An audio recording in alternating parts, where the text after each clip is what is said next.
اگر آپ نے نعت خانوں کی تسلیوں سے یہ نتیجہ خاص کر لیا ہے کہ جو مرضی کرتے چلے جاؤ، ہم رسول اللہ کے، جنت رسول اللہ کی، میدان معاشر میں پہنچیں گے، فرشتے کہیں گے کون ہے بھائی؟ سنی ہے؟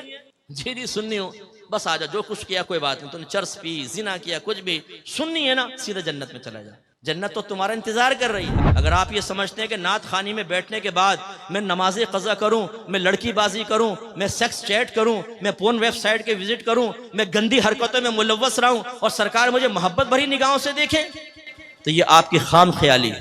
آپ لوگ پہنچے ہوئے تھے ساتویں آسمان پر، تو برائے مہربانی میرا بیان سننے کے لیے ذرا زمین پہ تشریف لیں۔ تو ہمارے سنیوں کا یہ معاملہ ہے، ہمارے لڑکے چرس پئیں، موالی ہوں، نماز پڑھیں نہ پڑھیں، پوری رات نعتیہ محفل میں بیٹھیں، فجر کا وقت آئے تو گھر میں چلے جائیں، جماعت چھوڑ دیں، نماز فرض ترک کر دیں، جماعت واجب نماز فرض وہ فکر نہیں ہے، پوری رات نعت خانی میں بیٹھیں، اور یقین کیا دلایا جائے؟ تم سرکار کی محبت میں آئے ہو، جو سرکار کی محبت میں آتا ہے سرکار اسے پیار سے دیکھتے ہیں، اور جسے سرکار پیار سے دیکھیں کیا وہ جہنم میں جائے گا؟ سامنے کہتے ہیں نہیں، تو بس ہم نے تمہیں جنت تک پہنچا دیا۔ اگر آپ نے نعت خانوں کی تسلیوں سے یہ نتیجہ خاص کر لیا ہے کہ جو مرضی کرتے چلے جاؤ، ہم رسول اللہ کے، جنت رسول اللہ کی، میدان معاشر میں پہنچیں گے، فرشتے کہیں گے کون ہے بھائی؟ سنی ہے؟ جی سنی ہوں، بس آ جا، جو کچھ کیا کوئی بات نہیں، تو نے چرس پی، زنا کیا، کچھ بھی سنی ہے نا، سیدھا جنت میں چلا جا، جنت تو تمہارا انتظار کر رہی ہے۔ اگر یہ خواب آپ کو دکھائے گئے ہیں تو خدا را مفتی منیب روان صاحب کے اس قول پر عمل کر لیں۔ ایک جگہ بیان چل رہا تھا، پروگرام تھا، مفتی صاحب بھی تھے، میں بیٹھا ہوا تھا، نعت خان وہ پہنچا رہا تھا لوگوں کو ادھر سے ادھر 2 منٹ میں، جو ہمارے اکثر نعت خانوں کی عادت ہوتی ہے، کوئی بیٹھا ہو تو بھائی ناراض نہ ہو، وہ پہنچے ہوئے اوپر مفتی صاحب کا بیان شروع، آپ نے فرمایا کہ بھائی آپ لوگ پہنچے ہوئے تھے ساتویں آسمان پر، تو برائے مہربانی میرا بیان سننے کے لیے ذرا زمین پہ تشریف لیں۔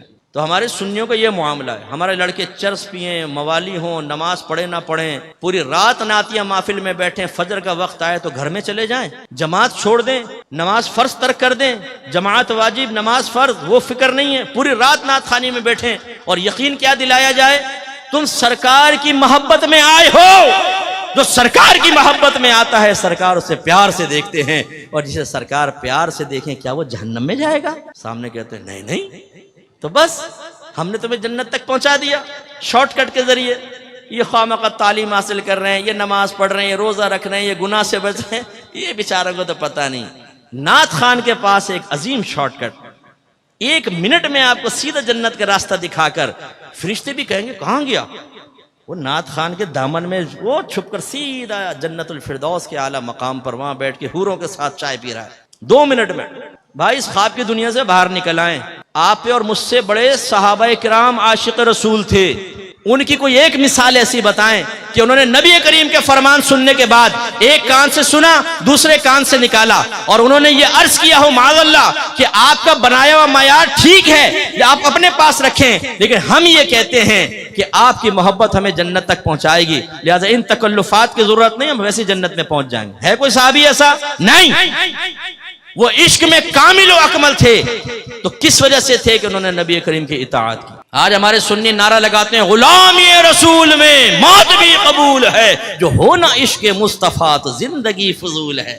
پھر ایک دوسرے کو دیکھتے ہیں کیسا لگا نعرہ، دوسرا کہتا ہے واہ کیا نعرہ لگایا تم نے یار، بلڈ سرکولیشن تیز ہو گئی۔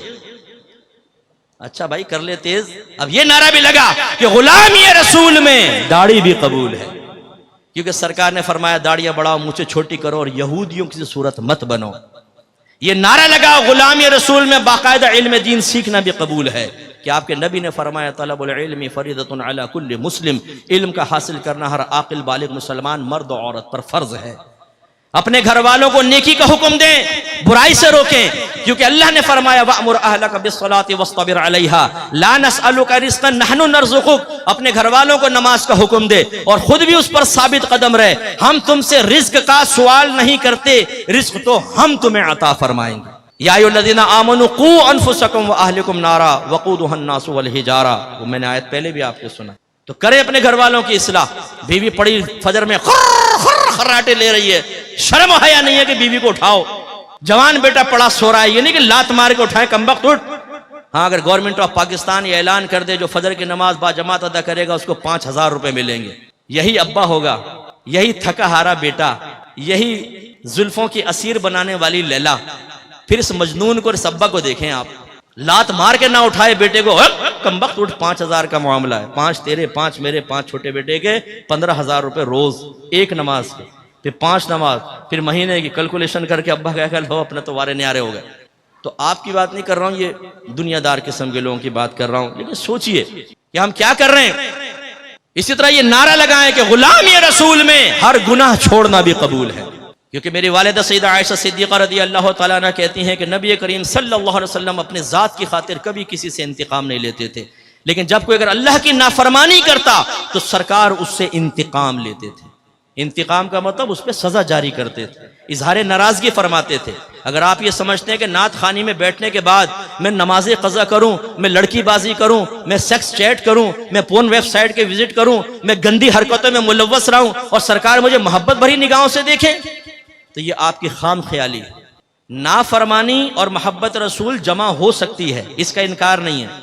شیخ عبدالحق محدث دہلوی رحمۃ اللہ علیہ فرماتے ہیں کہ نافرمان اپنے دل میں محبت رسول رکھے یہ ممکن ہے، لیکن فرمایا وہ محبت رسول میں ناقص ہے، اس لیے کہ محبت رسول کا تقاضا یہ ہے، محبوب کا تقاضا یہ ہے کہ محبوب کے کہے پر چلے۔ لوگ تو اپنے محبوب کے لیے استادوں کو چھوڑ دیتے ہیں، لوگ تو اپنے محبوب کے لیے اکیڈمیوں کو چھوڑ دیتے ہیں، لوگ تو اپنے محبوب کے لیے استادوں سے بدتمیزی کے لیے تیار ہو جاتے ہیں۔ یہ محبت کا تقاضا ہے، ایسا ہونا چاہیے محبت، کامل محبت، پکی محبت۔ یہ عورت کی محبت میں انسان سب کچھ قربان کر دے، یہ ہے کامل محبت۔ بس میں کہتا ہوں کہ اس کی مثل نہیں کہہ رہا ہوں، ایسی محبت ہماری ہونی چاہیے کہ نبی کریم کی محبت میں باپ ناراض ہو، ماں ناراض ہو، دوست ناراض ہو جائے، کوئی بھی ناراض ہو، جب میرے نبی نے فرما دیا تو میں نبی کا کہنا مانوں گا، سب کی ناراضگی مول لوں گا۔ یہ ہے محبت۔ یہاں تو نفس و شیطان ہی اتنا غالب ہے، اللہ ناراض ہو، رسول ناراض ہو، نفس و شیطان ناراض نہ ہو، یہ روش صحیح نہیں ہے۔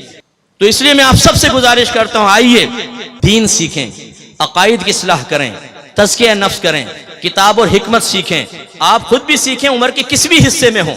میں اپنے بزرگوں سے عرض کرتا ہوں، آئینے میں اپنے سفید بالوں کو دیکھ کر یہ سوچنا کہ اب تو عمر گزر گئی چھوڑ دو، نہیں۔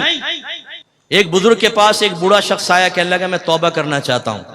آپ نے فرمایا کہ بہت دیر سے آئے۔ اس نے کہا حضور بہت جلدی آ گیا ہوں کیونکہ موت سے پہلے آیا ہوں۔ تو یہ نہ سوچئے کہ جی ہم نے تو پوری زندگی گزار دی، اب کیا علم سیکھیں، نہیں۔ اگر آپ اس طرح چلے گئے تو ہو سکتا ہے جوانی میں کی گئی غلطیوں کا خمیازہ بھگتنا پڑے۔ سفید بالوں کا مطلب یہ نہیں ہے کہ اگر آپ کی زبان سے جوانی میں کلمہ کفر نکلا تھا تو معاف کر دیا جائے گا۔ آپ اگر نماز قضا کرتے رہے تھے تو صرف آپ کی سفید داڑھی کو دیکھ کر نماز قضا کرنے کا گناہ معاف کر دیا جائے گا۔ یہ کہاں سے آپ نے نتیجہ نکالا؟ آپ بھی سیکھیے اور اپنے بچوں کو اور خصوصاً بیٹیوں کو یہاں ضرور داخلہ کروائیں، علم دین سیکھیں، پکے مسلمان بنیں کہ جو اپنے مذہب کو بیان کرنا جانتا ہو، مذہب کا دفاع کرنا جانتا ہو دلائل کے ساتھ، پھر مجاہدین پیدا ہوں گے۔